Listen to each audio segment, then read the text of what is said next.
Okay. So everything we have done the discussion, but what today we are going to discuss. So today we are going to discuss about the solution of the SD-WAN, how this was like designed and what was the key concept before designing this SD-WAN solution, right? So we understand SDN having a three flavors, that is a software defined network having a three flavors. We talk about the SD-WAN, that is for the WAN solution, SD access for the Cisco, that is for the your LAN solution, and ACI for the data center. So three major component we have, and all three components having some kind of the SDN solution available right now in the market. And once we understand everything, you'll become the SDN engineer, right? And you having a complete knowledge about the SD-WAN. So this is how SDN concept was like designed initially. But if we talk about the key component of the SD-WAN, how it was drive and how it is going to help you to just serve the different network requirement. Can I mute? I can see some noise. All right. So we just started. Who joined just late, little bit. We just started right now, so no need to worry. We not officially covered anything. So let's start doing discussion, and then we'll talk about again the feature and concept about the disadvantage and the advantage of the SDN. Yesterday also we have done a lot of discussion, but today also we just recap that those are solutions, right? So probably we understand everything together. So the first thing, when we think about any routers, let's say suppose you having one of the router, then how router handling those packets? Like if any packet is going to land to the router, how the processing of the packet is going to be happen. So anyone want to contribute? Anyone want to like contribute how the processing is going to happen any router and switch when the packet is just going to hit any of the interface?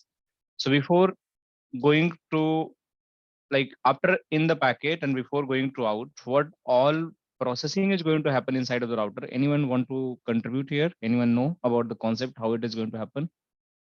Yeah, based on the routing table, first the packet will be enter and we see the routing lookup, and based on the destination, we'll forward that packet to particular interface or VLAN.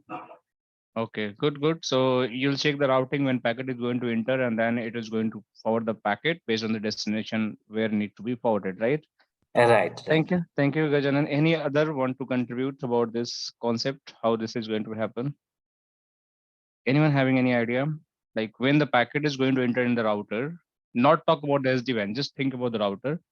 I have a router or switch. If packet is going to hit, then what router is going to do with those packets? Is it going to check something? It is going to switch the packet, anything? Okay, no worry. Let me just explain how it is going to happen. So just think about, it's a very good concept. Just think about these two PCs, might be switch or PC are connected. So just think these are the switch. So let me just write here. Or this is the PC1 and this is the PC2. These two PC, one PC having the IP address 10.10.10.10/24, and another PC having the IP address might be, just give me 1 second. Okay, so might be this PC having IP address 20.20.20.20./24. So this is the IP. So when this PC wanted to talk with this PC, what is going to happen? One packet is going to be formed here, right? One packet is going to be formed. So in this particular packet, what is going to happen? Two information is going to happen in this particular packet. One is going to happen with the source IP address. Another is going to happen with the destination IP address, right? So what is the source IP address where the packet is going to be originated? That is 10.10.10, and that destination IP address would be 20.20.20. So this is your packet that we know the IP packet. We call this is the IP packet, which understand the IP address, and we having the source and this destination. We call sometime L3 packet also. So this L3 or IP packet having two major components, where your source IP address and destination IP address. So once this PC might be connected with the cable with this interface, You can see this is one of the, might be your copper connection, could be the fiber connection. Generally, when we connect the end devices, should be the copper, but if you're having the switch in between, you can use the fiber as well. But we're just thinking about the copper right now. So your PC will connect it with this particular interface, or might be this another PC is connected with this interface. So how the communication is going to happen in the legacy router scenario, right? So always the PC will destine the packet based on the destination address to this particular interface. The packet is going to punt. So this packet is going to punt on this interface, right? So the packet is going to punt on this interface. Once the packet is going to hit, punt means that is going to hit on this interface, it is going to check some kind of the routing information. So say the IO module, whatever you're seeing here, the IO module, whatever you're seeing here, that is the actual, the end connections where your packet will be going to in or out. So IO module is input the packet, output the packet. This is how it is going to be happen in the IO module. So the packet is going to hit on the interface, and after hitting the packet on the particular interface, the further some kind of processing is going to happen, and after the completing the processing, the packet is finally going to out from the another interface that is a connected with the PC2. So this is the concept it is going to be happen. So now think about your this packet reach to inside of this interface, right? And once it is going to hit this interface, this IO module doesn't having a capability to know how can I reach to this destination. It just enter the packet inside of the router. Then what is going to happen? This module is going to talk with the control plane devices, means the control plane module. So this control plane module is nothing. It is a CPU. So we call it a central processing unit. So this is the brain. You can say the brain of the router. Anything we think about the brain. So it is going to consult with the brain. Hey brain, I want to go with this destination. Can you tell me the path? Can you tell me the path? Then brain is going to tell the path. Yes, if you want to go particular this destination, you just have to go via this interface, and then finally will be packet will be transmitted to this PC. But this looks simple, but how this all mechanism is going to work together, right? We just have to understand. This is the key things we have to understand. So if you talk about the brain, if you talk about the concept, then brain having the all centralized routing information. So whatever the routing you are using, so routing table, whatever you're just thinking about, you just think about the routing table. So this routing table is could be the related to OSPF, could be related to BGP, could be related to EIGRP, could be related to the RIP, could be related to the static routing, right? Or might be other protocol if you're running anything, right? MPLS, or could be ISIS, any other protocol you're running. So it is going to check the, or might be the connected route. This is also one of kind of the routing table we have, connected route also, right? So these are the possible routes we have in the IGP scenario or the BGP scenario. And based on that, they are going to consult with the routing domain. And after consulting with the routing domain, they are going to check what is the best path and what is the best route we are learning to reach to particular destination. Then how it is going to happen? They are going to happen based on the various parameter. Might be they use the AD values to just select the best route, right? Might be they are going to select the prefix length match, prefix length match, or might be they are going to check with the matrix. So different we having or some advanced attribute if you're running the BGP, right? So I'm just writing advanced attributes, but just think about for time being AD value and prefix length, they're just going to check for time being, and based on that prefix length or AD value, whatever the best possible route we have, based on that, they will give the decision how to go to the next exit interface. Then finally, your packet will get a instruction from the brain. Hey, you just have to go via this interface, and then finally your packet will go out. But you think there is two blocks here. You think there is two blocks. One is the in blue line, another is in this blue line, and they are completely separate two blocks. So if IO module wanted to talk with this control plane module, they don't have direct relationship. You can see they are the completely two split brain scenario. One is the like one domain is this, another domain is this. So they cannot directly talk to each other. They cannot directly talk to each other. Then how they basically talk to each other? Give me 1 second. So how they are going to talk to each other? That's the key thing we just have to understand.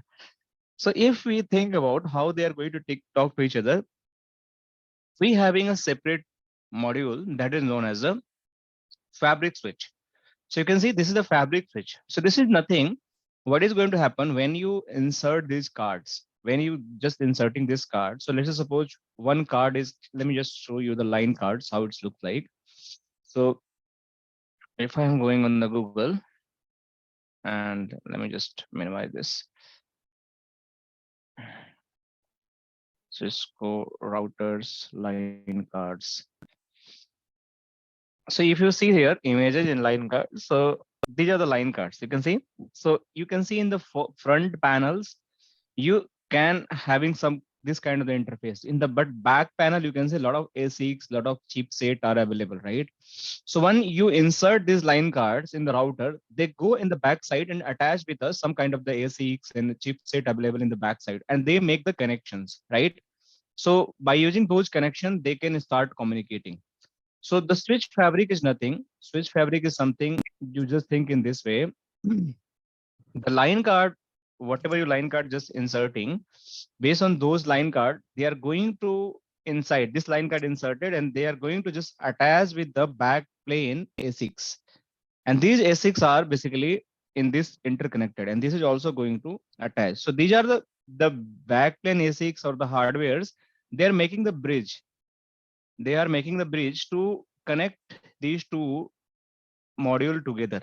So once anything is going to come here, once anything is going to come here from the IO module, this IO module with the help of this switch fabric, they will consult with the CPU, that is central processing unit, for the checking how basically I can go with this particular destination. And then CPU is going to tell you, boss, if you want to go with this particular destination, I have the best route available based on the routing tables, whatever I have. And again, the packet will back to the switch fabric and come to the IO module, and the finally packet will go out. So it is called as the our switch fabric. So switch fabric is nothing. It is just to making the connection between the controller and the IO module. That is an actual data plane.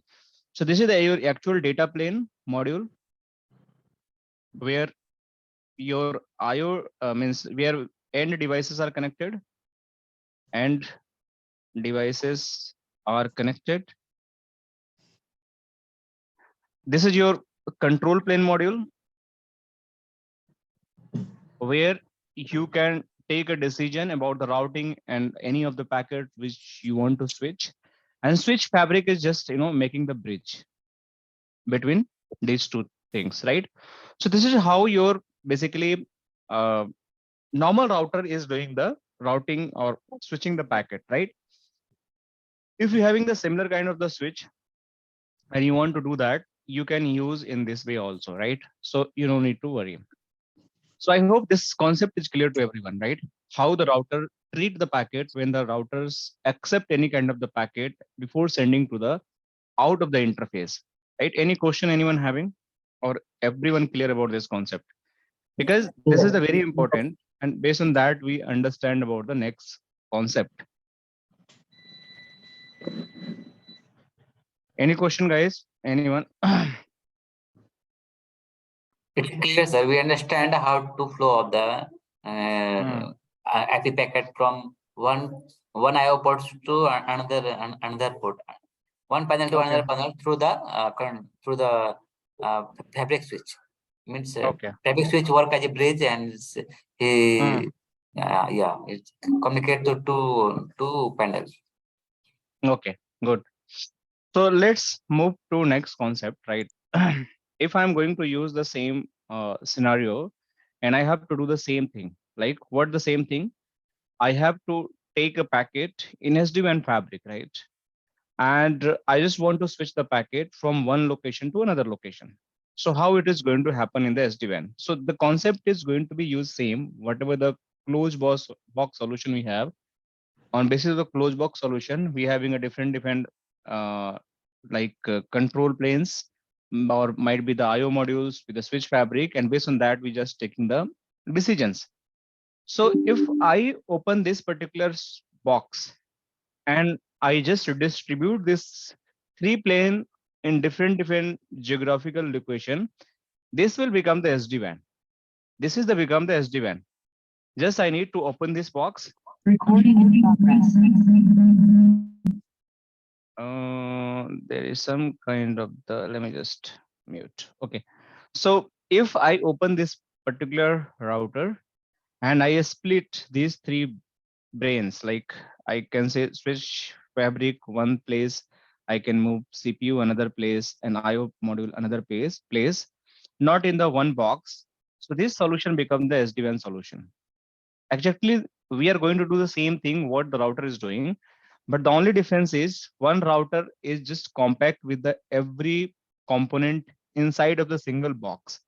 But we just have to open the box, and after opening this box, we just have to put, might be the control plane I'll put somewhere in the London, IO module somewhere in the India, and to make the connection between that London to India, I'll make one road, right? Or the airspace. So this is acting as a bridge, that is my switch fabric. So this is how it is going to happen in the SD-WAN solution. So let's understand this.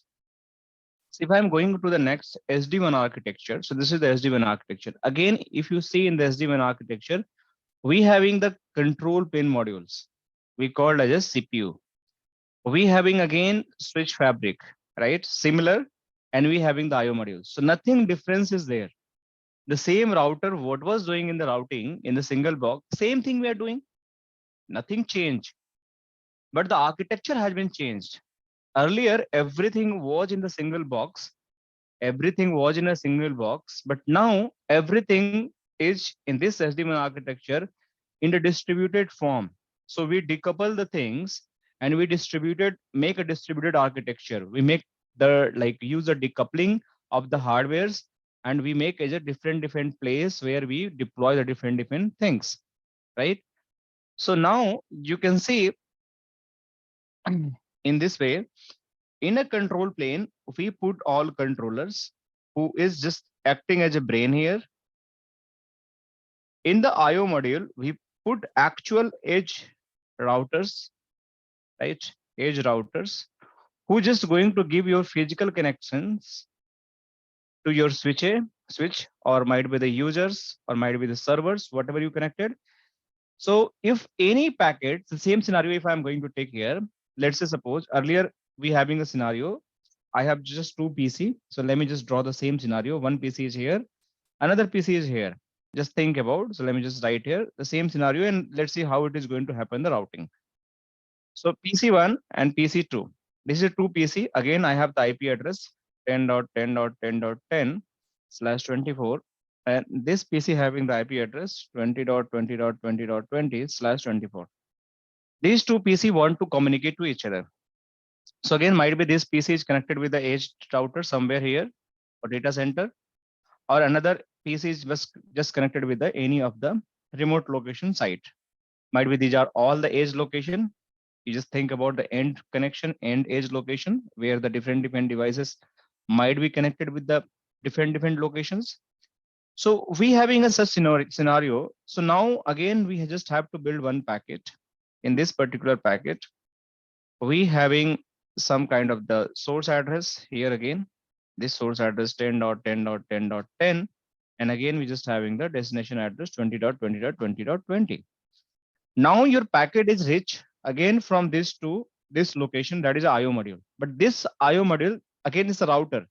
It could be your edge router. We call the vEdge router. Let me just write here vEdge router. So this router doesn't having a capability to decide how to treat this particular packet. So what basically it is going to do, it is going to consult to the controller. Hey, can you tell me how basically I can reach to this destination? So controller will again reply to him, if you want to go this particular destination, just go via this and reach to this destination. So it will share the routing information, how you can reach to the destination. So controller will give the routing information about this route of this router, and then router will switch the packet to destination. So you can see earlier in single box, everything was there and router was just reaching to the controller, which is inside of the box. But here controller might be situated in somewhere. Their office is your might be in India, and your controller could be in the Mumbai, right?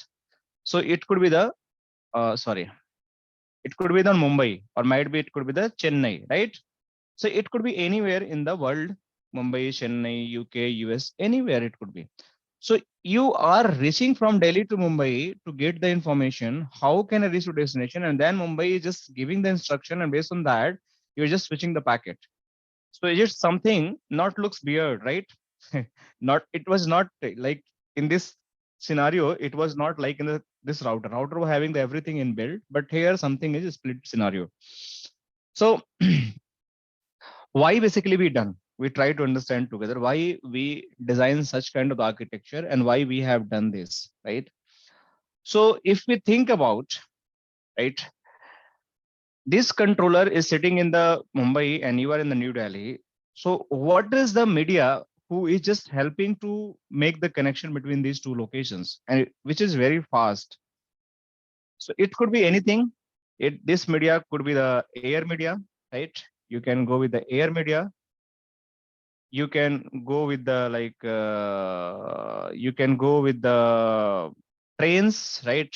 Aeroplanes, trains, or you can go by road, because we having the now very good expressway from Delhi to Mumbai, from where you can reach within the 12 hour from the Delhi to Mumbai, right? Earlier it was not possible by road, you can reach there, right?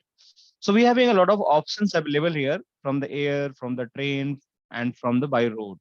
But if you think about by the road, if you think about in last 5 year, or might be 2 year back, or might be 10 year back, can I reach Mumbai by road in 12 hours? It was not possible. It was not possible.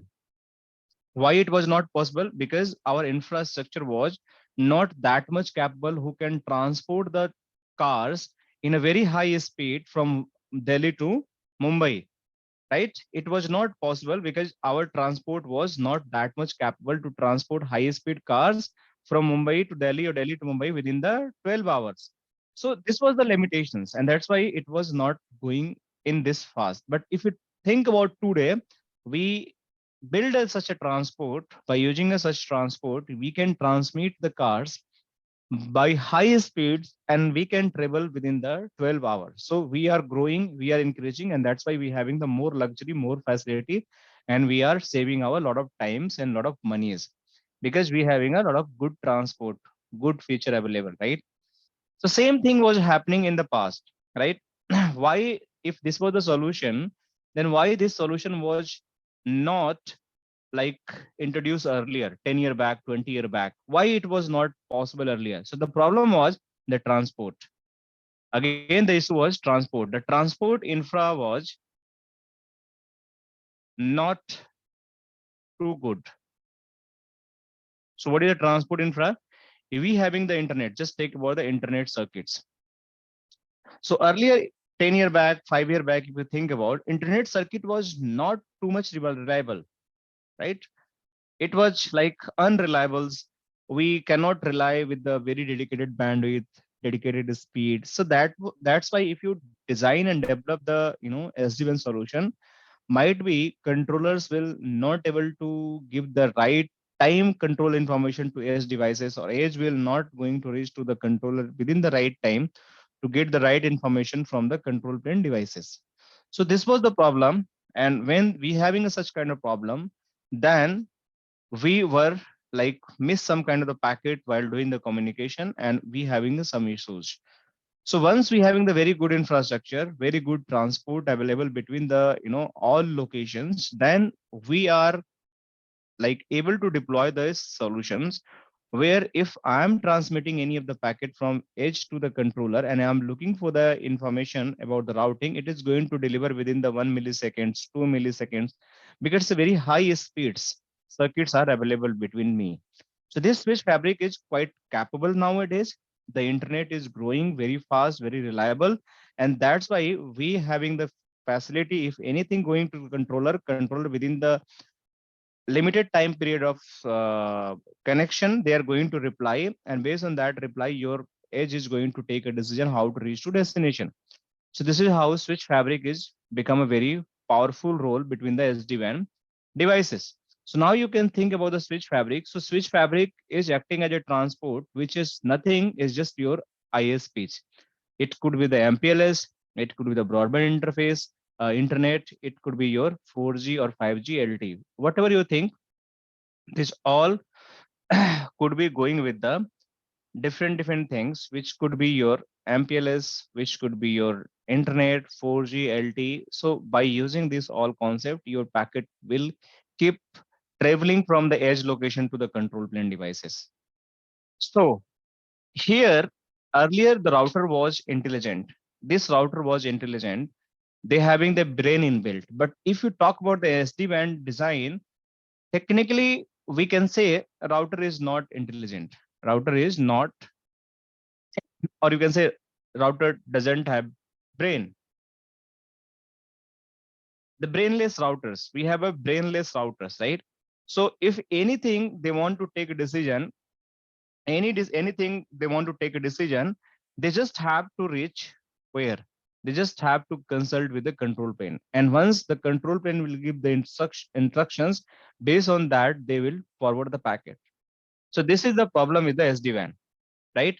But this is designed based on our intent. We don't want to keep every router having their own brains. Why we don't want? Because just think about that.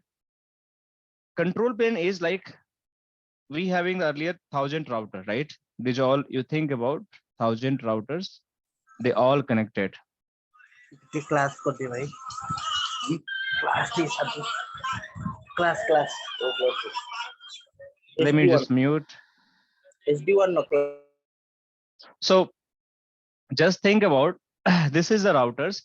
We having a one router, two router, three router, 4, 5, 6, 7, 8. Might be we can say 100, or this goes to till 1,000. So 1,000 router in the legacy, if you talk about the legacy WAN scenario, 1,000 router having the 1,000 brains, right? You all agree? So everyone is doing the analysis about the routing decisions based on individual brains. They are not going to consult any others. Whenever the packet is going to reach this router, it will take the decision by on. This will take the decision by on, and so on. Everyone take the decision by on. But what is going to in SD-WAN? They will just take out all the brains from the all routers. They take out all the brains from all the routers. And after taking out the brains, all the routers, they will put all brain together in this one central locations, right? So this is your 1,000 brains are available here. So all 1,000 brains are on this controller. Just think on this way. So now what is going to happen? These routers become the brainless because we put all the brains on the control planes. So if now any of the router want to talk any other routers, so they just want to consult with the brain. Hey brain, can you tell me how do I reach that? So now this is the concept we use in the SD-WAN. And why we do so? Because it is going a very wider range of the visibility of the network. It is going to give a centralized management. It is going to centralized controlling. It is going to give a centralized enforce the policies, and whatever you want to control the network, you don't need to touch the individual routers one by one. Just think in this way. Let's say suppose in your routing scenario, you having some kind of routing loops, right? You having some kind of routing loops. So if you're having a routing loops, you start searching and start doing the troubleshooting one by one routers, right? So might be you have to log in 10 routers to just figure out where is the issue, or might be 20 routers, or might be the 100 routers, depend on the situations, right? You having some kind of the routing protocol issues, any kind of troubleshooting, you just have to go and check everything by one on the routers, right? Because every router is having their individual brains, so you just have to log in a lot of devices to troubleshoot. But if this kind of the issue is going to happen in the SD-WAN, you just having a single controllers available where you just go, and after login, all brains routing information is there, you can take a decision why this kind of behavior is happening. So you can easily understand where is the problem and how can I fix that. So it is quite easy. No need to go each and individual locations, right? And this is going to help you a lot, right? So this is how SD-WAN architecture is going to be deployed, and everywhere we just having the different devices. So now we understand in the IO modules, we having the two devices is going to be deployed. One is the vEdge, another is the cEdge. These are the nothing, these are the routers, right? We called routers. Why cEdge? Why vEdge? So vEdge is nothing. This is the Viptela router. So history was Viptela was one of the company. Viptela was company which is acquired by the Cisco. So once it was done, the acquisition, Cisco still keep using the Viptela name because might be they having some kind of agreement. You just have to use my brand, or might be intentionally Cisco using. So we don't have to understand that much of the business perspective. But yes, this Viptela was one of the company. Later Cisco acquired that. After acquiring those company, what was happen? The Cisco start using the brand that is the Viptela, and they manufacturing the routers which is known as the vEdge. So that router, whenever you see the vEdge, they having a different module. I'm going to model of the routers. I'm going to show you. Might be the 1,000 of the vEdge, 2,000 of the vEdge, 5,000 of the vEdge, or 100 vEdge. So a lot of modules available here, means router model available here. So this is the vEdge. So this is nothing. This is just a Viptela routers, which is designed by the Viptela and manufactured by the Cisco, right? Similarly, we having the cEdge. So cEdge is the actual Cisco product. cEdge is actual Cisco product. That means a Cisco router. So what is those router?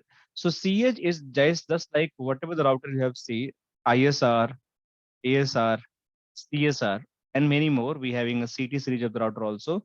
The all router are manufactured by the Cisco, not Viptela. So these are the pure business of the Cisco where they manufacture the different routers, right?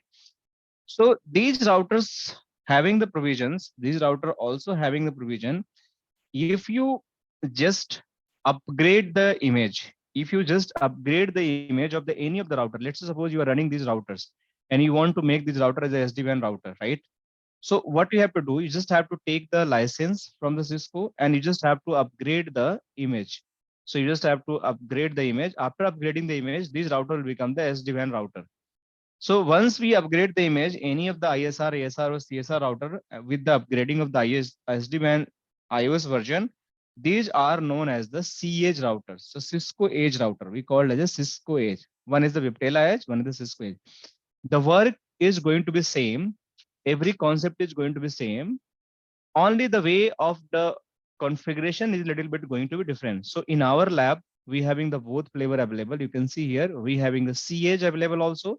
That is Cisco. We integrated in our lab. I'll show you, and probably you can see this has been live. So if I'm showing on in my previous batch, so you'll find that this cEdge is also live. So something I'll Sir. show. Yes, anything. Ramu, you asking Sir. anything? So in a C router, Viptela support multi-vendor or only Cisco router required in a cEdge? Only Cisco router is supported, not multi-vendor. Only Okay. Cisco router.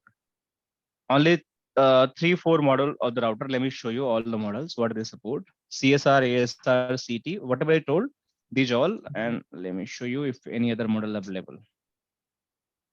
So this is a Cisco vManage dashboard, and you can see that we have onboarded a lot of devices. One WAN is down. Which one is down?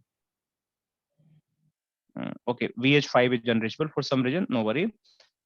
But you can see here in my lab, I have the cEdge, I have the vEdge, I have the Edge 3, Edge 4, Edge 1, Edge 2. Every is live and up and working. You can see the code, version, and this site are up and working. Only one device is down. There's the VH5. It is not showing here, but rest of that devices which is up and working, they all are up and working. So cEdge is also integrated.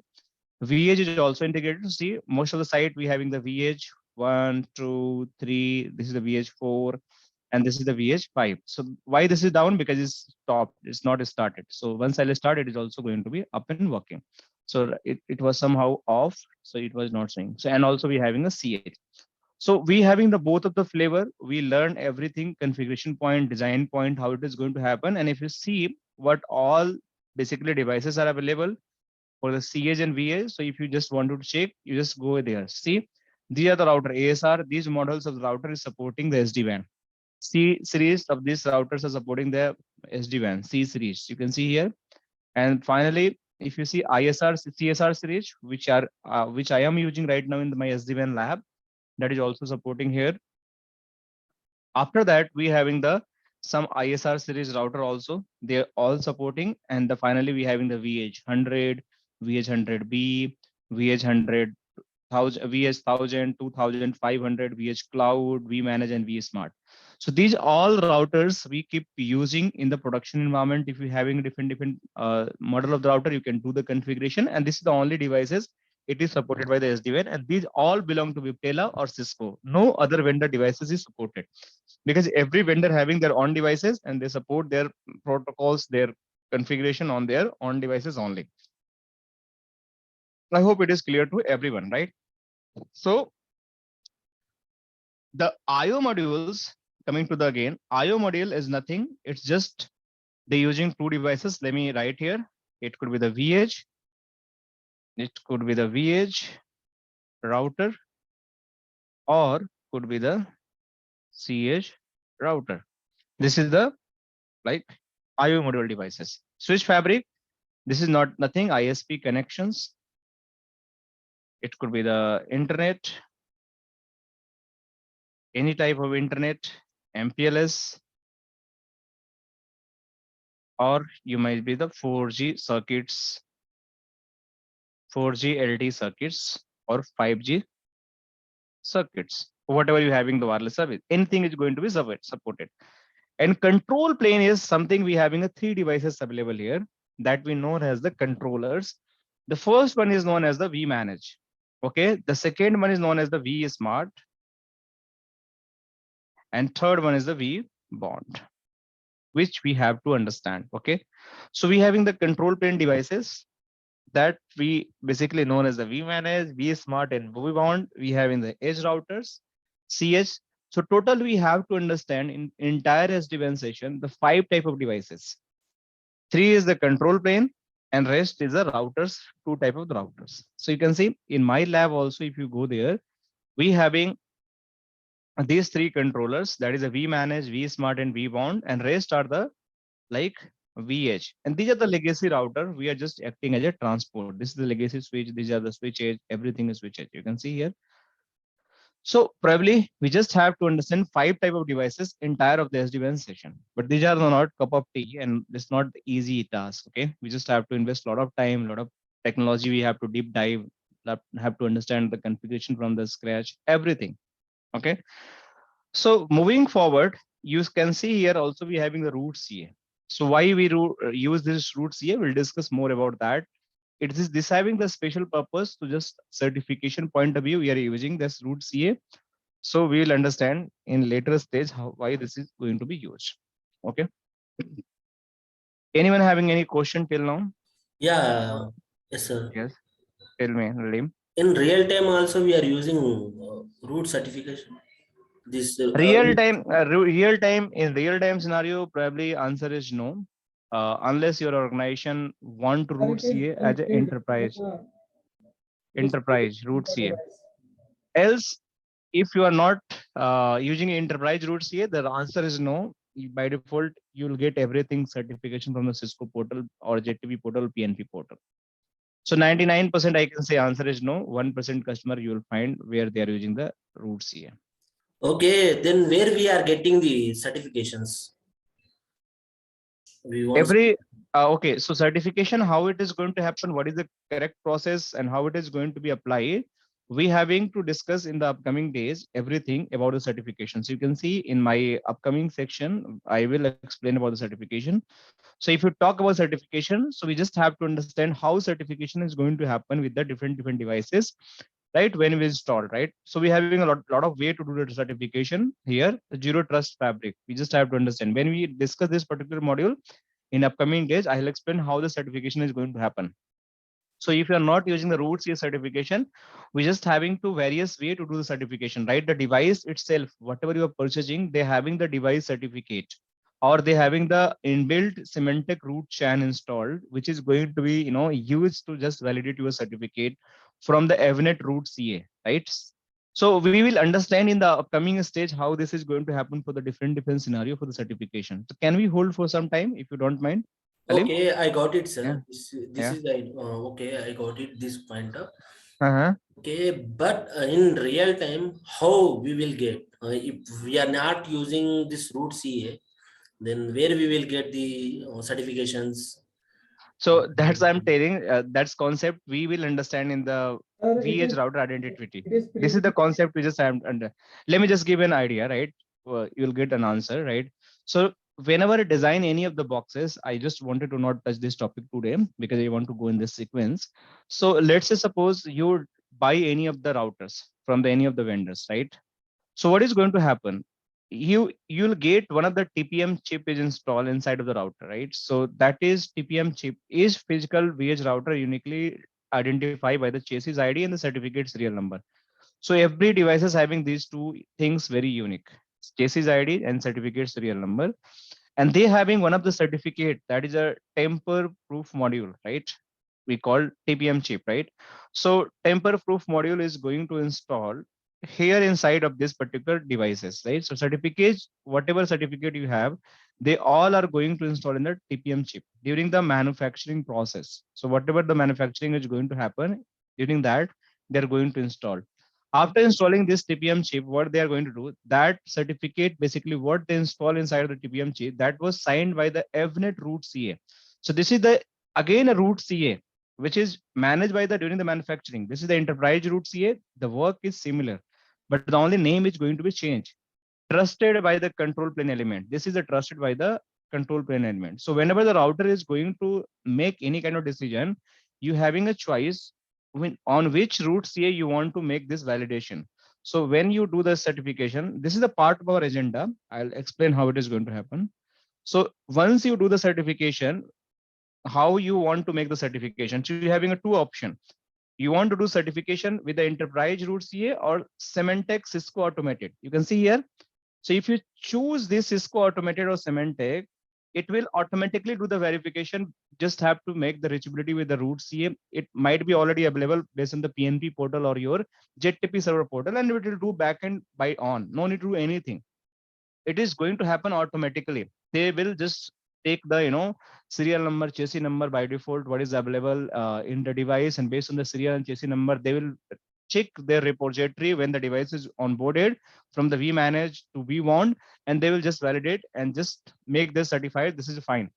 But if you want to skip these two things, if you're not having the valid license, valid things, contract, then you can use the enterprise root CA, which I'm using in my lab. And by using the enterprise root CA, I'm telling that, hey, every my control plane devices, if you want to do verification for the certificates identity, just this is your trusted root CA.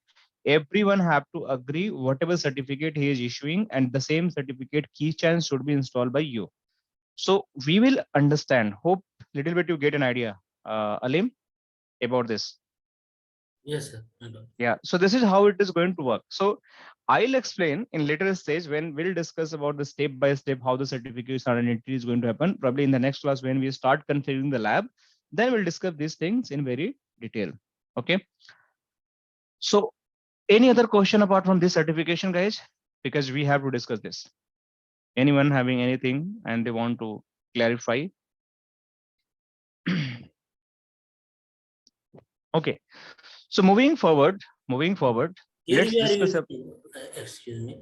Here we Sorry. are using firewall also. Yeah, we can integrate the firewalls. We'll use one of the router as a firewall to check the different services. We having a different scenario, advanced scenario like service insertion, where we just have to take as a firewall as a service, IDS as a service, IPS as a service, network as a service. Then we can integrate with the firewall. I'll tell this concept in the later stage where we'll discuss everything about the firewall features. Okay. These Okay. tests are scheduled for weekend only. Sorry. These classes are scheduled for weekend only? Yes, these classes are only for weekend. Saturday, Sunday, 10 to 12:30. Clear? All right. So moving forward, we understand a little bit about the controller. We little bit understand about the traffic flow. We understand a little bit about the architecture of the SD-WAN, right? Almost how we using the decoupling process by the opening one of the closed box in the open box. Now let's start doing some kind of deep dive in the further section. If we talk about the SD-WAN solution, right? So if I start using any of the PPT, I have a lot of PPT, Cisco SD-WAN solution. They are talking different things. So everyone is talking kind of a similar kind of the concept. So let me just go one by one. Okay, so you can see this is the one of the diagram, right? Cisco SD-WAN, one of the, you can see architecture overview. And this architecture overview, as I explained, whenever we talk about the SD-WAN solution, we having total 5 components, including the vBond, vSmart, vManage, and cEdge, right? And vSmart and vEdge also. So these total, we having the 5 component, and we just have to complete all our testing and learning based on these 5 component only, right? So one thing we understand, whenever I talk about data plane or IO module, there is the device which is going to use as the router. It could be the vEdge and could be the cEdge. This is clear to everyone, I hope, right? Whenever I talk about the transport, whenever I talk about the WAN circuit or transport, that is nothing your ISP connection. This is a second like component. The third component is a control plane devices. So control plane devices further classified in 3 way, right? What is the 3 way of the control plane devices? So the 3 way of the control plane devices is one of the plane, which is known as the management plane. One of the plane is known as the orchestration plane. One of the plane is known as the control plane. So your control plane also further classified in the 3 planes. One of the management plane, one of the control plane, one of the orchestration plane.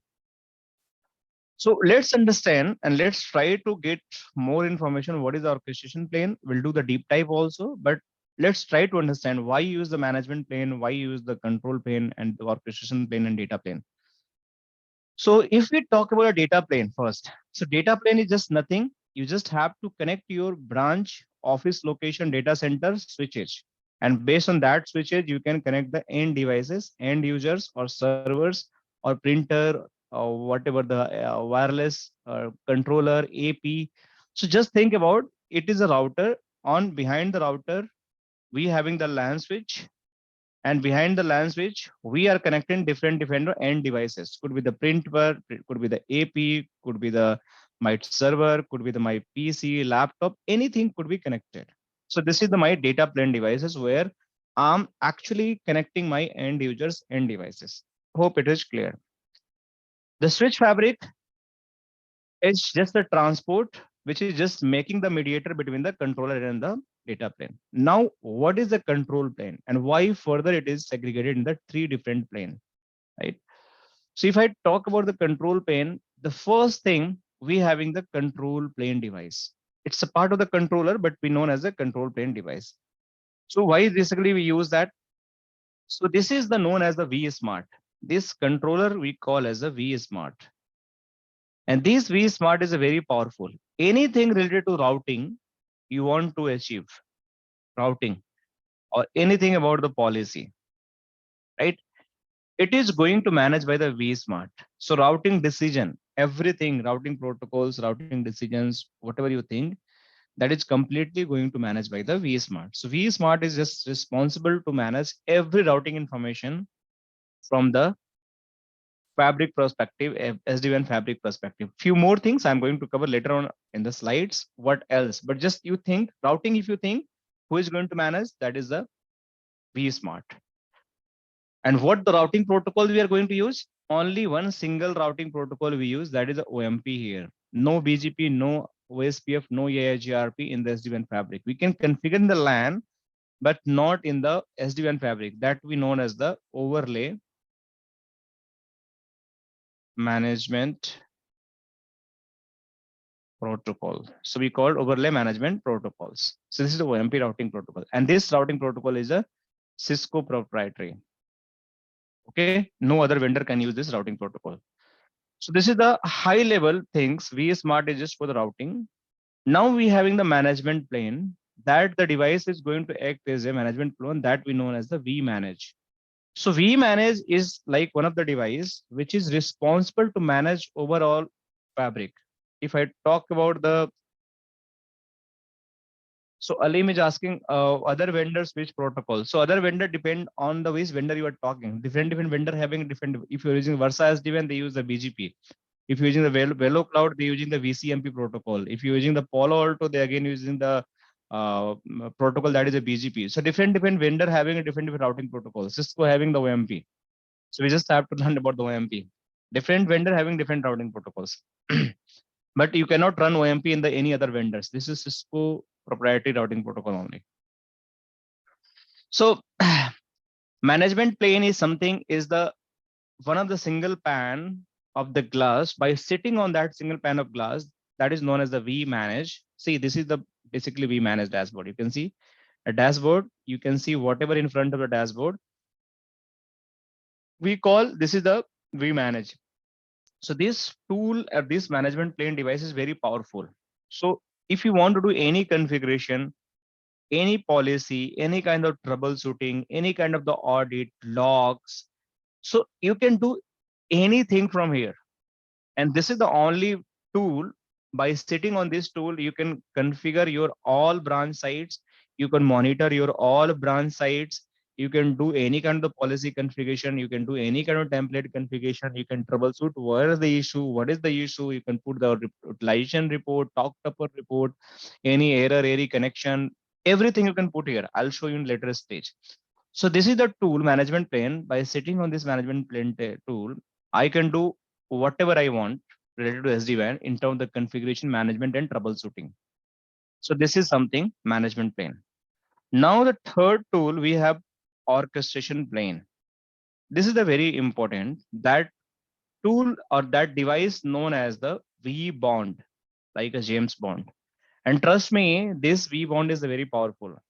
So it is like gateway of the, we can say gateway of the SD-WAN fabric. What does mean gateway of the SD-WAN fabric? So is that meaning of the gateway of the SD-WAN fabric is that, let's say suppose you having an offer letter, any of the company, just I'm giving the example. You having the offer letter, any of the company, you want to join those company and reach the office and you just go on the reception, right? So if you're going to the reception, one security person will be there and they might be called to the HR. Hey, one person is coming at reception and he wanted to discuss with you about the joining process because he having some kind of documents, but it's valid or not valid, he is not going to check. He's not having the authority to check, but he is going to call to HR person. Hey, HR, can you please come and just check whether this guy is valid for you or you want to just take inside the organization or not. So HR is going to come, and after coming to HR, they are just going to validate your document, your ID, your offer letter, and your photographs and you. Everything they are going to validate based on the offer letter, photograph, whatever they have. So if they are going to like validate the things, then what is going to happen? After validating, if she find like everything is good, right, then she will introduce to your line manager. She will introduce to your line manager, and after that, your line manager is going to just introduce to different colleagues, right? How basically you can work, who is your colleague, who is your team lead, and where you get the information about the process, the clients and everything. So HR is the first point of contact. If anyone wanted to in the company, see or he will going to validate you are the right person or not right person. If you are the right person, you having the right identity, then she or he is going to allow to join the organization, right? So it's a single point of contact of, or you can say it's a gateway of the organization. By consulting her or him, you can just only enter in the organization, right? Similar thing, vBond is going to play a role in the SD-WAN fabric. Let's say suppose I told we having the vManage device, we have in the vSmart, vBond, vEdge, and cEdge. So if any of the devices, let's say suppose you build a site in this way, you just understand in this way. Let's say suppose these my 4 sites are running, 1, 2, 3, 4, 5. You just build this site new, very new site, right? And this site, this router want to join the SD-WAN fabric. This site want to join the SD-WAN fabric, means he want to talk with this site, he want to talk with this site, he want to talk with this site, he want to talk with this site and controller. So before joining into the controller, what he have to do? So before joining into the controller, he have to prove the identity. I am the right person to join this fabric. To whom? He just have to reach out to vBond first, and he have to present, I have the right certificate, I have the right chassis number, I have the right serial number. And if vBond find that you are the absolutely right, then he is going to introduce about the vManage and vSmart. If he found that you are not right person, then he is going to reject you. You never going to join the fabric. Likewise HR. Okay. So just give me 1 second.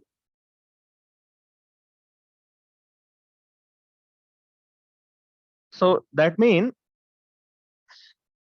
the orchestration plane, vBond plane, is a very powerful tool to just onboarding any of the devices. So if you want to onboard anyone, it just have to prove your identity to the vBond.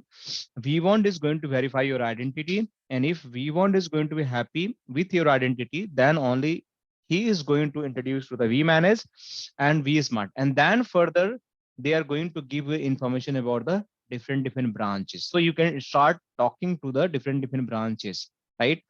So this is the vBond. So vBond always known as orchestration plane, and he is going to orchestrate you, he is going to validate you, he is going to check you, and based on that, it is going to be do further actions.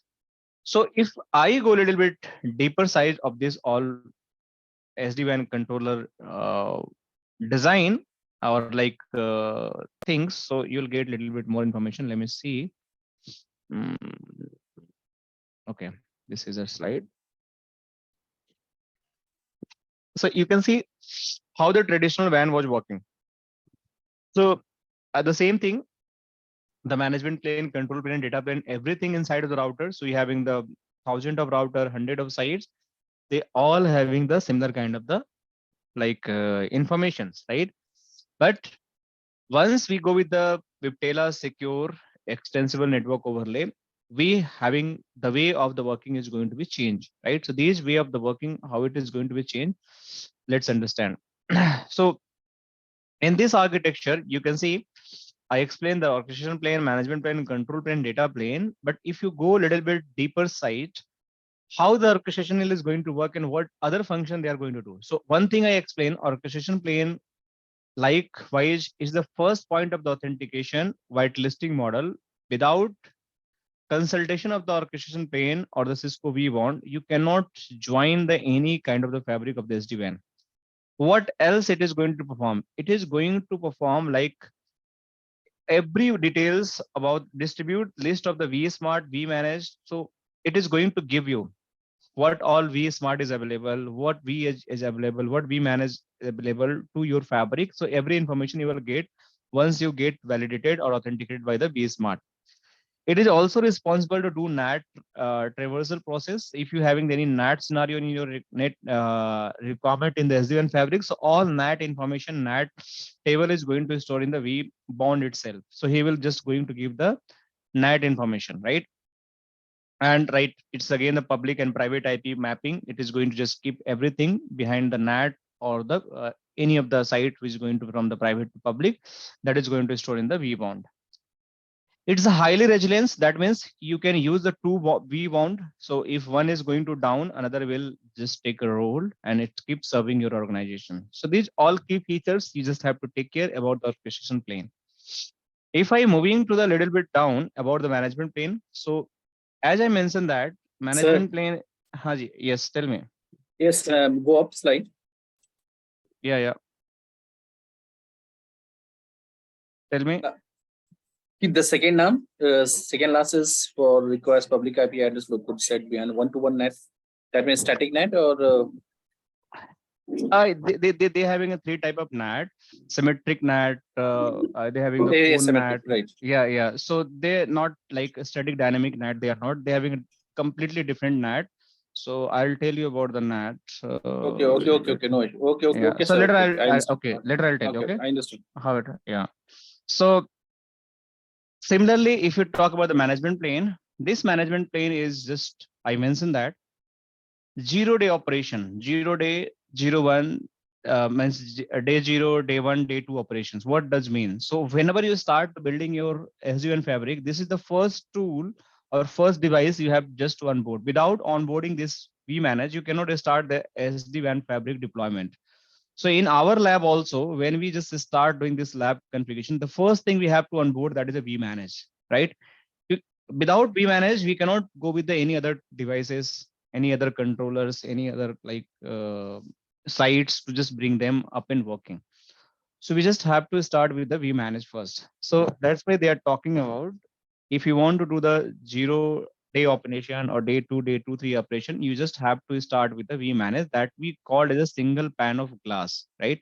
Single pane of glass, that means you can do whatever you want to do related to the SD-WAN configuration, troubleshooting, management, reporting, logging, everything you will get from there, right? Multi-tenant, right? With the web scale. So what that means? So this vManage could be dedicated to one customer, or might be we can dedicate likewise the VRF.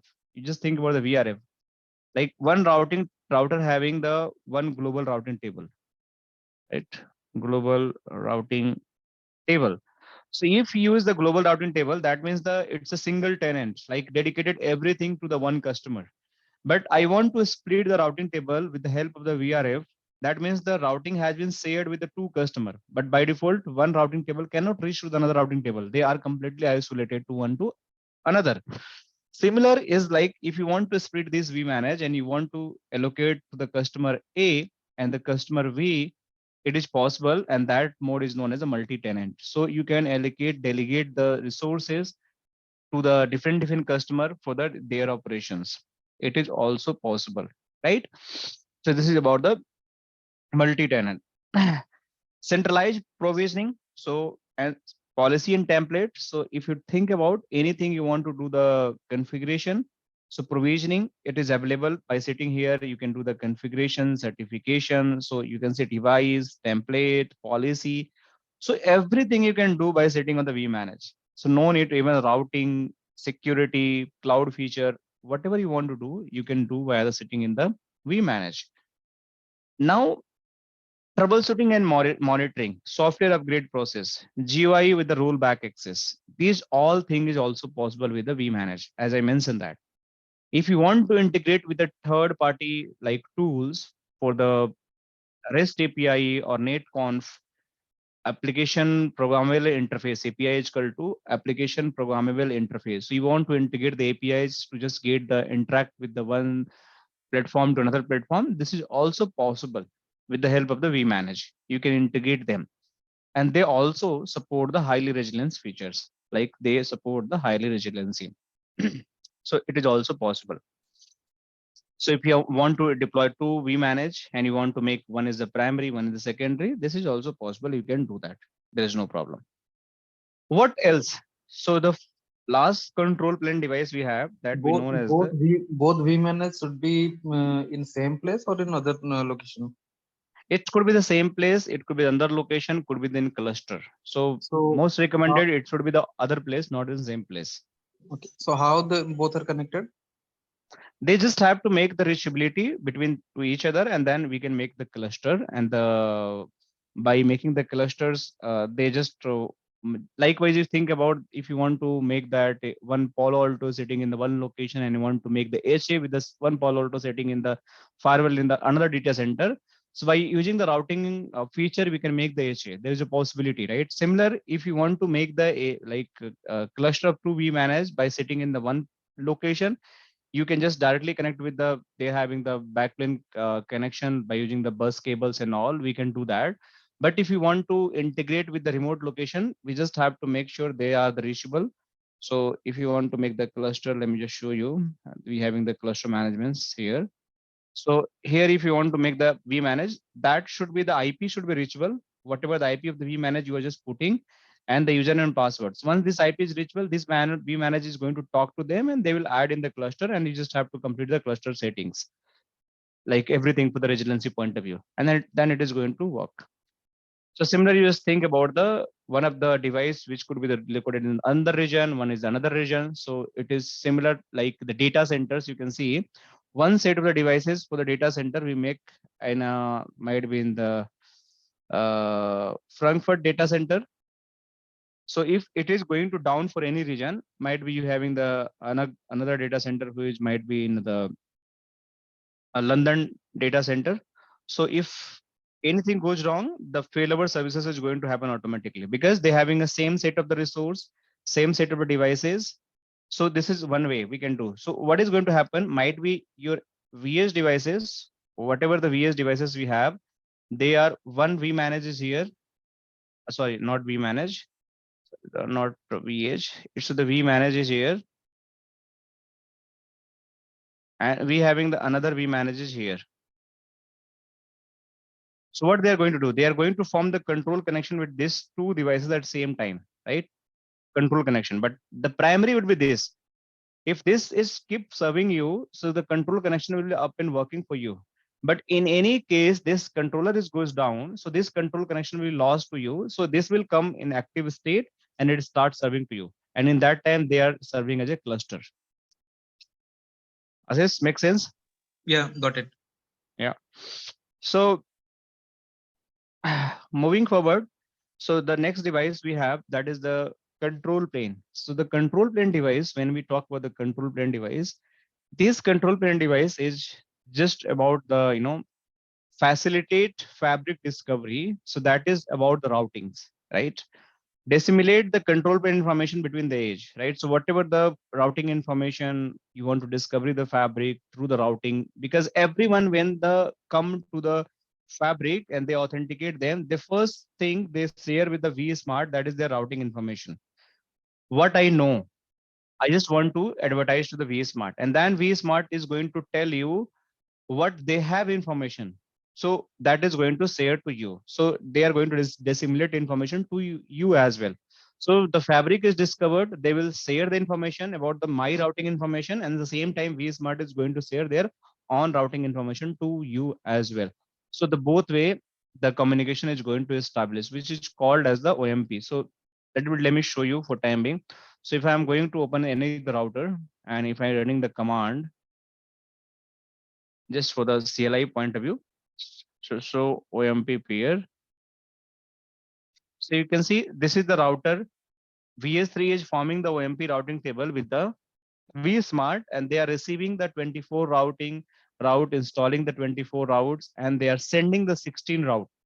So the route sent, route installed, and route received. So 24 route they are receiving from the different branches, and they all are installed. They are valid route, and at the same time they are advertising 16 route.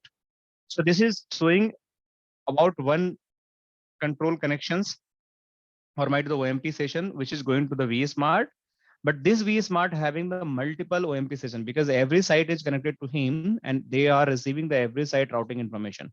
We'll do the deeper side understanding later stage, no need to worry, but I'm just showing you to just understand here. So OMP peers. So if you run, see, now every router is just showing the routing information. So whatever the peers we have, some are 16, some are 24, but none of the route is installing in here. Why? Because this vSmart is just like catch and pass. Whatever the information they are receiving, they are passing to other. They are not installing because they don't have to take the routing decision from the vSmart. The vSmart will pass the routing information and router will take the routing decision based on the my instructions, right? This is the routing you have. So you can see site 3, 4, 6, and 200, and all the states are up. Uptime is, you can see 1 hour 14 minutes, and the other vEdge types and different peer IP, that is system IP. We'll discuss more over LAID also we have what that mean. Okay, so let me just go there. So going forward, like facilitate discovery, fabric discovery, dissimulate the control plane information, distribute data plane and the app aware routing policy to the vEdge. So everything about the data plane information and application aware routing information, that all is going to be like distributed by the vSmart, and based on the vSmart distribution, you basically get like or share the all routing information to the every devices, whatever you having, right? Just give me 1 second.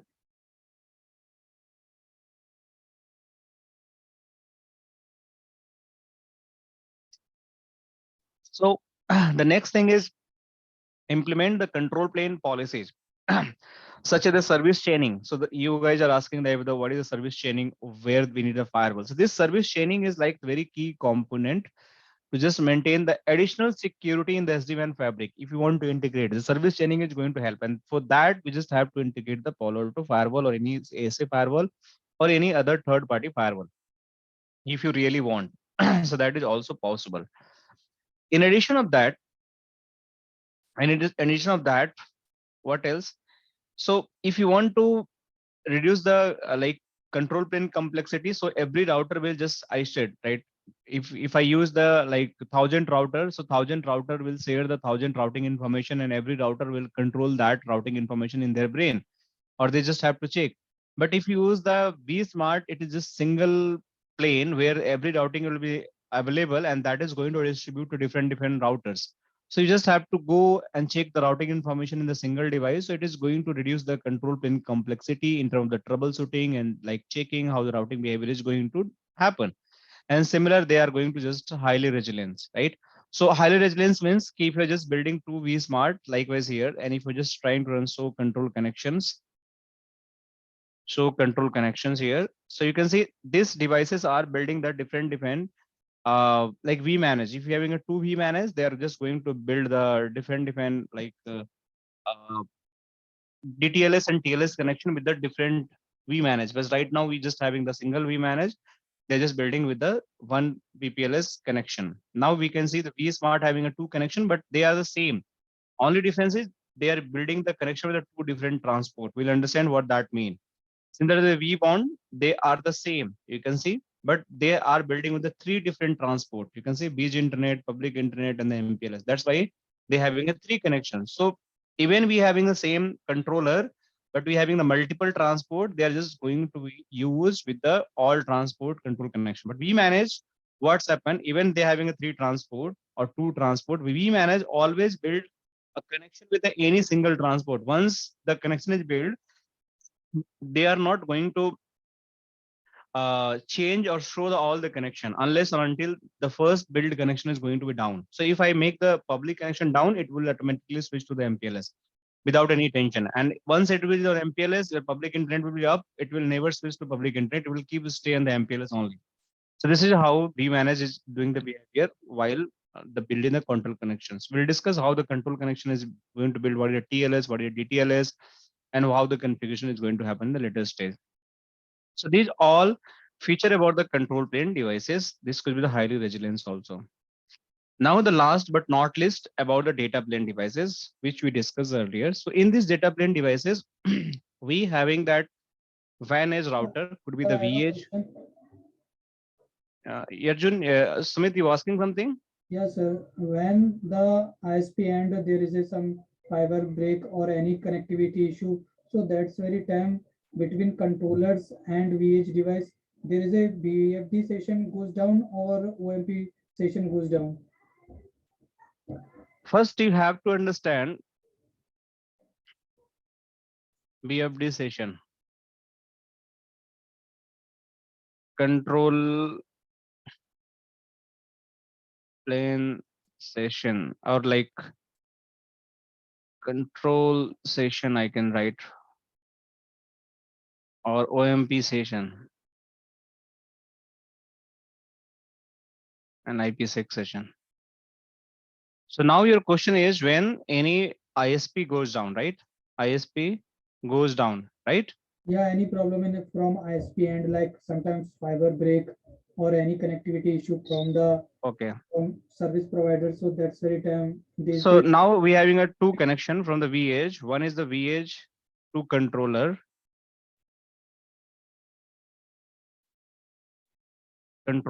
and one vEdge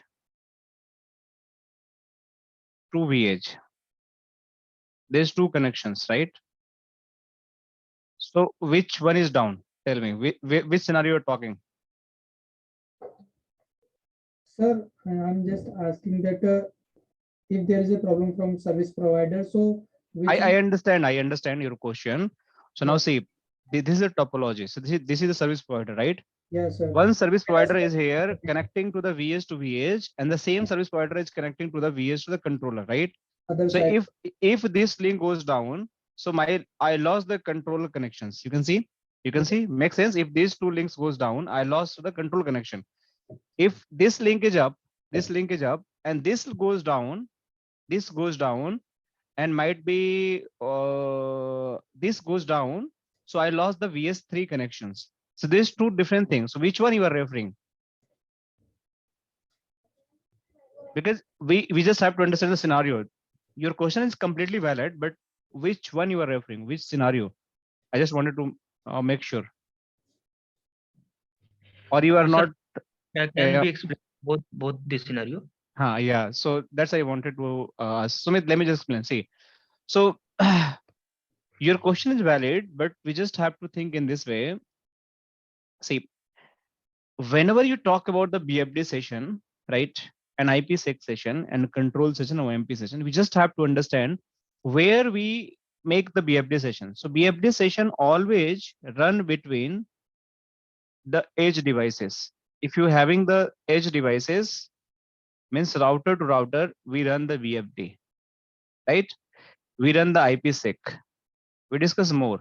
So if your ISP link goes down between the edge devices, then your BFD is going to be down or your IPSEC is going to down. Is it clear? So this is the one scenario. If we having the controller, that is a vSmart. If we having a controller, that is a vManage. If we having a controller, that is a vBond. So there is a three tunnels going to form between the vEdge with the ISP. So it could be a single ISP, it could be the multiple ISP. Just think about these all controller reachable with a single ISP. So if this ISP might goes down, this is the one ISP which is just providing the fabric. Might be this ISP is Verizon. If this ISP goes down, then what all going to down? So if I talk about the vSmart will make down its control connection. The first thing, control connection, and the same time it's going to down OMP sessions, because OMP session always run between the vSmart to vEdge. But for vManage only, they lost the control connection. He lost the control connection. So the control connection run between the controller and the vEdge, but vSmart run the OMP session also. So OMP session is going to down with the vSmart. Control session is going to be down with the vManage and the vBond. And the BFD and the IPSEC is going to down if this connection is going to lost between the vEdge devices. Sir, Clear? It seems then if there is a connectivity issue between edge to edge device, so that's the time BFD session goes down. Yes, you lost the data connection problem. Data connection problem you get here. On the But other here, hand, if you brain down, you get the control connection problem. So you just have to understand where BFD run. I'll cover this thing in very detail, but I just wanted to convey this message. sir, on Clear, the Sumit? other hand, if there is a issue between controllers so that's the time OMP session goes down. No. Again, let me just clarify. So you understand vEdge to vSmart, OMP, and control. Is clear? vEdge to vManage, only the TLS and DTLS, DTLS and TLS control connection. This could be the TLS and DTLS. This is only for DTLS, not TLS. This could be the TLS and DTLS. DTLS, said TLS. These are control connections. We'll discuss more. So just think about if vSmart ISP to VS down, OMP will also down along with the control connection. But this goes down between that vManage to VS, only your control is going down. Only the control, because there is no OMP running between the VS and vManage. There is no OMP running between the vEdge to the vBond. There is no OMP running between the VS devices. You got it first, but let's understand in this way. Again, you're having a two controller of the vSmart. So they are again running the OMP and control connections. If you're having again the vManage, they again running the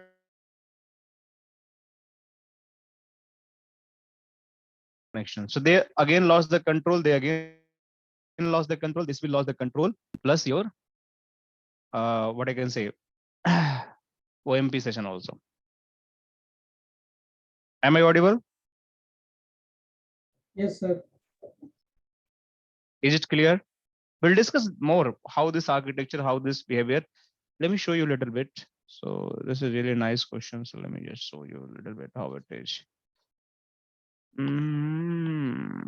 Probably will get somewhere. I'll leave it because I just wanted to complete the data plane first.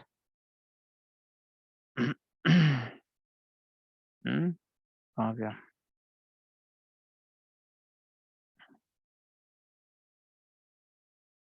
Okay, so let me just go a little bit down.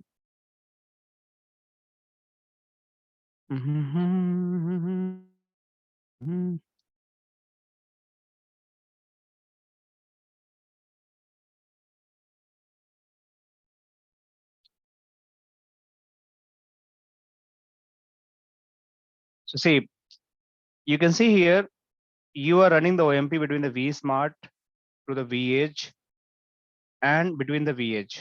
So you can see the OMP session is running. Here we are running this connection is the IPSEC green color, and this is the BFD session inside of this IPSEC. DTLS is this one. So OMP DTLS is just running inside between the vEdge. We'll discuss a little bit more, not only the upper. We'll discuss everything in detail in upcoming section, right? And you can see here, here if you talk about that, see, so these are the, if controller is just running the vSmart and vSmart, they all are running the OMP in between. So OMP is going to use between the smart to smart as well, and smart to vEdge as well. So we'll understand, no need to worry. Any other question about that? No, So sir. I was talking, yeah. Anyone saying something? Okay. So we were talking about the data plane. So this is going to be vManage routers, could be the vEdge, could be the cEdge. It provides the secure data plane with the remote edge router. How? Secure data plane by using the IPSEC. So every edge to edge connection is going to build via the IPSEC. Under the IPSEC, your all data communication is going to happen. So actual data is going to be communicated with the help of the IPSEC, and one device is going to talk with the another device, right? OMP session is going to be established between the edge device to the vSmart. That is OMP. How? With the help of the control connections. The first thing is going to establish the control connections. And after establishing the control connections, inside of the control connection, your OMP session is going to be established. So you can see here, first TLS and DTLS is going to be established, and inside of the TLS, DTLS, OMP session is going to happen. First BFD session is going to build inside of the BFD session, first the IPSEC session is going to build, and inside of the IPSEC, your BFD session is going to be run. So if anyone asks you, inside of the OMP, we run the TLS and DTLS, or inside of TLS, DTLS, we are running the OMP. So you should be able to answer, inside the TLS and DTLS, we are running the OMP. Inside BFD, we are running the IPSEC, or inside IPSEC, we are running the BFD. So the answer is, inside IPSEC, we are running the BFD. First IPSEC is going to build, and then BFD is going to build. First TLS, DTLS tunnel is going to build, and then you just have to OMP net to activate it. TLS is based on the TCP. DTLS is based on the UDP. TLS is based on the TCP. You just have to note. We'll discuss. I'll explain how it is going to configure in next class. So this you have to take care in mind. So this is the same thing. And also they are talking about implement the data plane and the application of routing policies, export performance statistics, anything related to your performance you want to export, it is completely possible. You can get it from the router by using the vManage. So every detail you will get there. You can integrate or run the traditional routings protocols. Likewise, the OSPF, BGP, HGRP, and VRRP, right? So if you want to just connect the routing protocols in the LAN infrastructures, likewise the BGP connected OSPF and static, it is absolutely possible if you having the further L3 switch and you want to run the OSPF, BGP static and connected between the vEdge to the edge device, like another devices, traditional LAN devices, it is absolutely possible. You can do that. There is no problem, right? So this is also fine. Now moving to the next. After that, what it support the zero touch deployment. So what is the zero touch deployment? So I explained yesterday class. If you're having a two scenario, one is the legacy router and you want to do the replacement if it goes faulty, and one router is the vEdge router and you want to do the replacement, then zero touch will give you the freedom. You just have to connect the power cable and LAN WAN cable, and that router will come on the service and come online, and based on that you can start operation of your site. How it is going to happen zero touch provisioning, we'll discuss little bit more, not little bit, we'll discuss in depth in upcoming session, how the zero touch provisioning is going to happen, what the all the steps is going to be required, what prerequisite, how the template could be created on the our vManage, which can be attached to the any of the site which is going to be onboarded through the zero touch provisioning. So this all things we'll discuss later stage. Now the physical and virtual factor from the 100 Mbps, 1 Gbps and 10 Gbps circuits can be integrated with this vEdge router, different model and different of the SAP or circuit type, whatever we have. So this is all about the data plane devices and the control plane devices. Now you guys can ask anything if you're having, because we have done a lot of theoretical discussion today. So I don't want to do further theoretical discussion for time being, but we can have discussion, general things if you're having anything question related to SD-WAN for anything, what you not understand, what you understand, and you want to ask some additional questions. So your times start now and you guys can ask anything.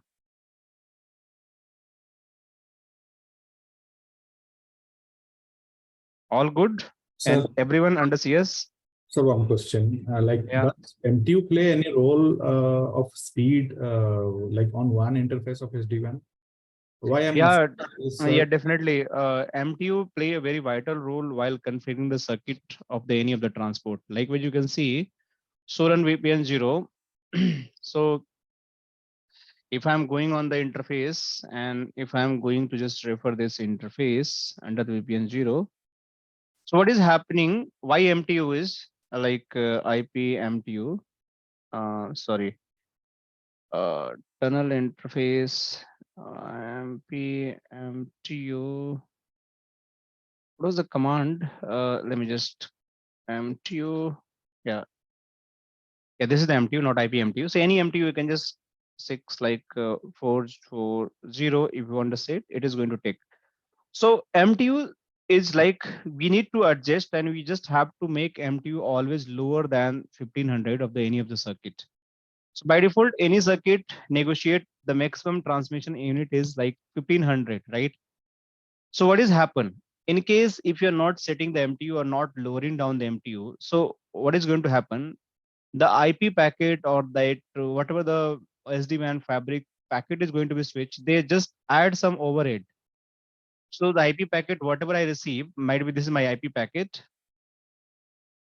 Already they're having a side of the 1500 bytes, but they just add some kind of payload or overhead 4 bytes. So now it's become the 504 bytes of the packet size. So if your router interface having a maximum MTU, maximum transmission unit is the 1500, so it cannot process with the 1504. So what you have to do, they just have to fragment the packet. So fragment means the packet has to be split in the two sides of the packet. One might be the 1000, another could be the 500. Any algorithm they can use, and that split the packet. So if you lowering down the MTU, if you're lowering down the MTU, so that is going to give you your IP packet size will remain the less than the 1500. And if it is a like 40, 50, and if you're adding any kind of the load also 4 byte or 10 bytes, it's not going to extend more than the 1500. So that means your fragmentation is not going to be happen. So fragmentation sometimes create a problem. Many of the application who receive the fragmented packet, they not support and they not correctly respond. So they like support like start doing some kind of the slowness, some kind of the like different issues. Might be the page is not responding. So better you just lower down the MTU. So try to make the lower down MTU like by the 1492. That is a standard, or 1450 or 1496. This kind of the standard we can use. Sir, So it could be the LAN interface or WAN interface, anywhere it could be. Sir, my question is bit extended actually. Mhm. Like I have we have our our data center in Geneva. Okay. From Pakistan, suppose we want to ping that. Okay. On one side, I am giving payload size as 1410 or 1420. And there is a packet drop of 10% around. Okay. But when I'm giving without any payload size, then it is 100% successful, no drops. Then, so you are trying to understand why this packet loss is happening, right? Yes, sir. Okay, that's a very interesting thing. Yesterday I have taken one of the class, right?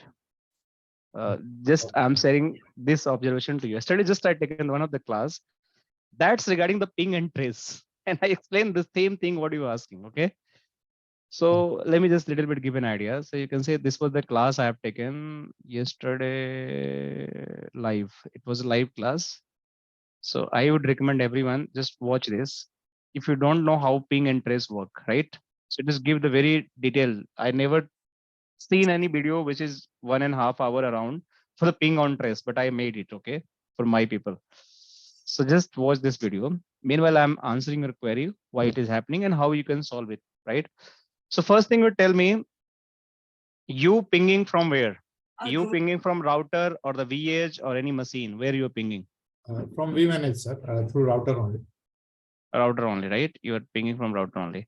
So see, by default, vManage. On vManage. vManage. Yes. So vManage your ping. Okay. So it is also. So what is happening whenever you do the any ping from the any Cisco devices, by default, it's take the packet size is 100 bytes. This is a default behavior, 100 bytes. If you, let me just try to stick in the vManage what it is going to ping. So if I try to ping, so let me just, it is having the router having by default 100, but it is also size ping, let's suppose 1.1.1 size. If I'm not going to use size, it should be take 100 byte, but here I can use 1400. And it's not pinging for some reason because this is not valid IP address. But just let me just ping without size. What is happening? See, so it is taking 84 bytes. Here 56 byte size. You can see. I've taken the 1400 byte. If I'm not saying anything, it is taking 5600 byte. Sorry, 56 byte only packet. So your size is quite low. You understand? Yes, your sir. payload size is quite low, just 56 byte. If you're not sizing anything, but if you size anything, like if you're just sizing like 100, then see it is become the 100. You can see 100 bytes. So if you're increasing the size, might be some hope, some device in between, which is supporting not more than 1300 or might be the 1350. And that's why they are observing the packet loss, or might be the link between the vManage to the your ISP is not taking load, not taking correct load. So you just probably have to word with ISP. Hey ISP, if I'm sending my packet, this is a real or this is a like dummy network, lab network. Then I'm asking. You need to ask ISP, right, sir? So Pramit, it is a real network or dummy lab network? Real network, sir. Real network. Okay. So you just have to take to the with ISP. Hey ISP, I'm just pinging with the 56 byte packet that is default. It is not having any problem. But when I'm increasing the load, your circuit is not handling the load and it is giving the drop. Can you check the circuit status? Then So you can, ideal loads are we should give to test. that should be around 1400. This is the ideal load. 1400, 1350, 1450, not more than that. Just I recommend 1400 is ideal load, best load to test. Okay. Anything. Yeah, not more than that, because the overload packet is like 100 byte is like quite very big. So I cannot say like 1400 is going to support. Okay. But you just have to understand how much size is going to default take. So always default side is quite low. If you check the same thing with the router, it is 100. Let me show you, because I just covered yesterday in the CCNP. Pinging anything. Let me just show you. So here it is not showing any size, right? Default. But when you do for the extended ping, so if I go ping and I just put the target IP 1.1.1, repeat count anything, datagram, see, this is size. By default, 100 size is it taking. So router and switch by default take 100, and the vEdge, vSmart, let me check with the vManage also, how much it is taking. Let me check vManage also. क्या हो गया इसको? It is giving the error.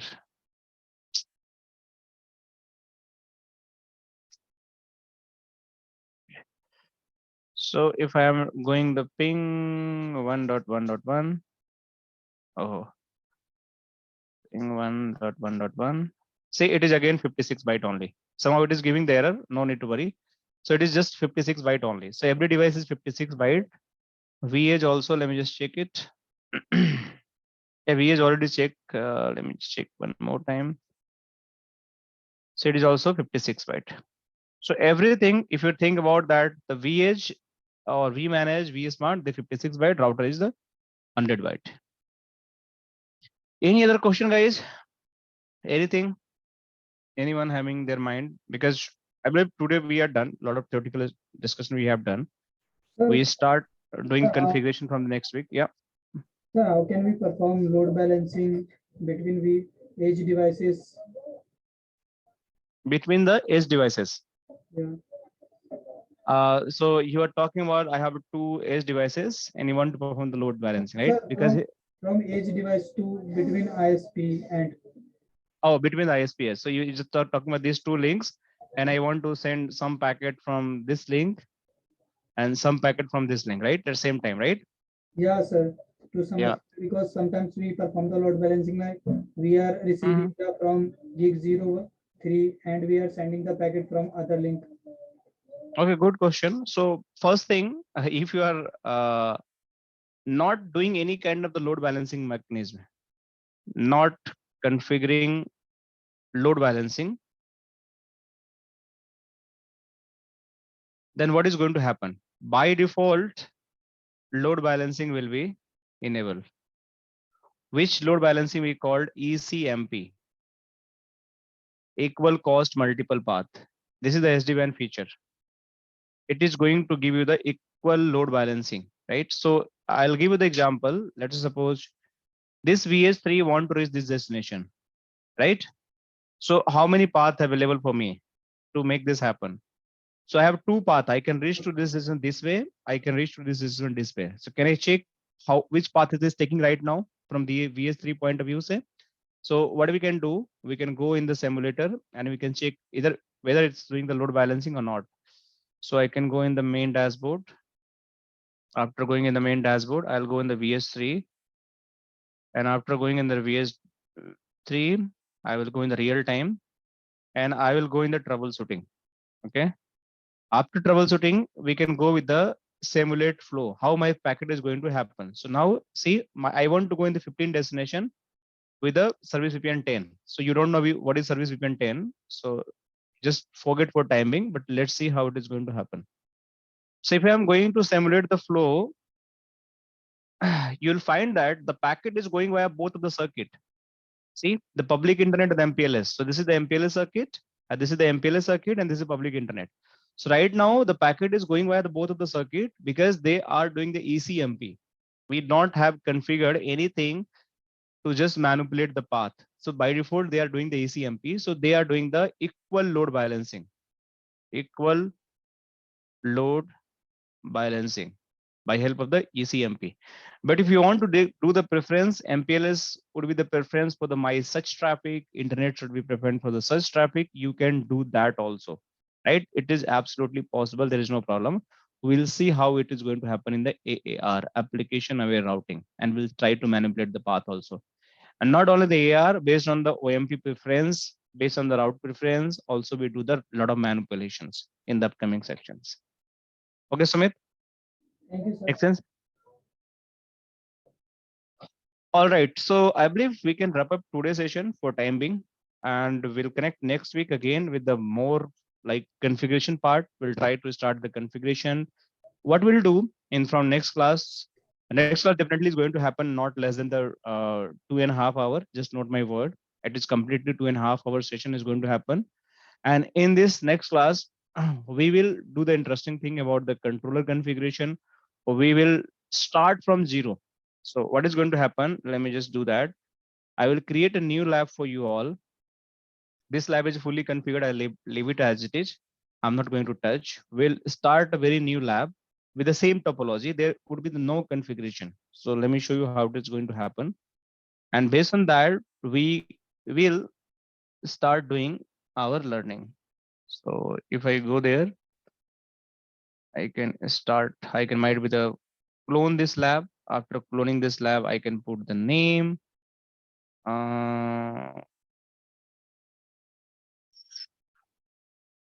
Fab 2023 SD-WAN batch.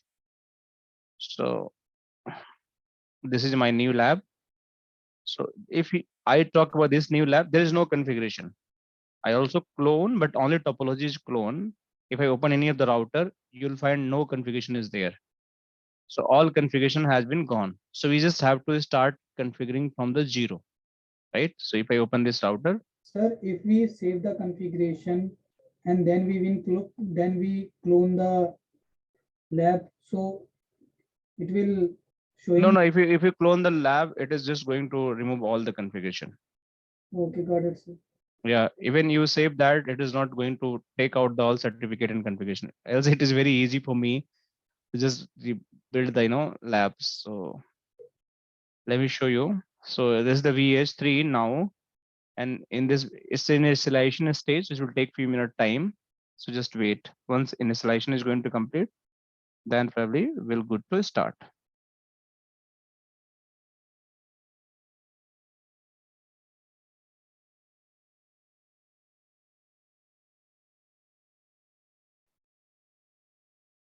Okay, so now system is ready.